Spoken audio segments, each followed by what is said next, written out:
जर तुम्हाला 12वीच्या बोर्डच्या परीक्षेमध्ये एवढे मार्क्स मिळाले नाही तर तुम्हाला महाराष्ट्रातल्या कोणत्याही इंजिनिअरिंग कॉलेजमध्ये प्रवेश मिळणार नाही। कारण मित्रांनो, MHT CET चा एक ऑफिशियल रूल आहे।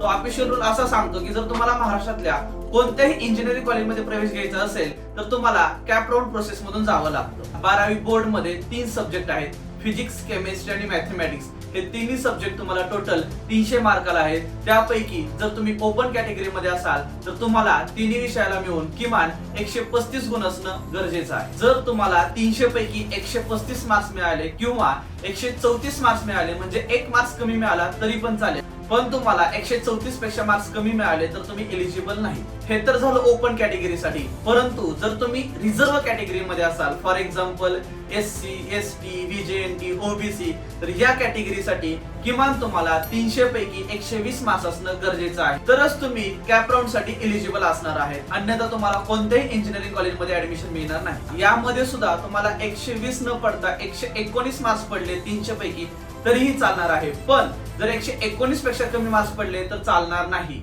पण विद्यार्थी मित्रांनो, यामध्ये असेही काही विद्यार्थी असतात ज्यांचा 135, 134, 120 किंवा 119 स्कोर येत नाही, तर त्यासाठी CET सेलने विद्यार्थ्यांसाठी एक लाईफलाईन दिलेली आहे।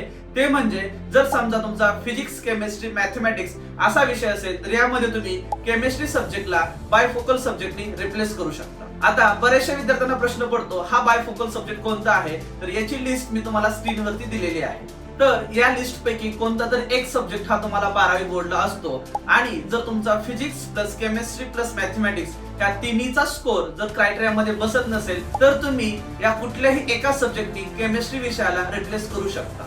आणि अजूनही काही विद्यार्थ्यांना काही शंका असतील तर माझा नंबर मी खाली दिलेला आहे, याच्यावरती तुम्ही व्हॉट्सअप मेसेज करू शकता, तुम्हाला डिटेल्स माहिती दिली जाईल। त्याचसोबत हा व्हिडिओ तुमच्या 12वीच्या अशा विद्यार्थ्यांना शेअर करा ज्यांचा ग्रुप क्रायटेरिया कंप्लीट झालेला नाहीये।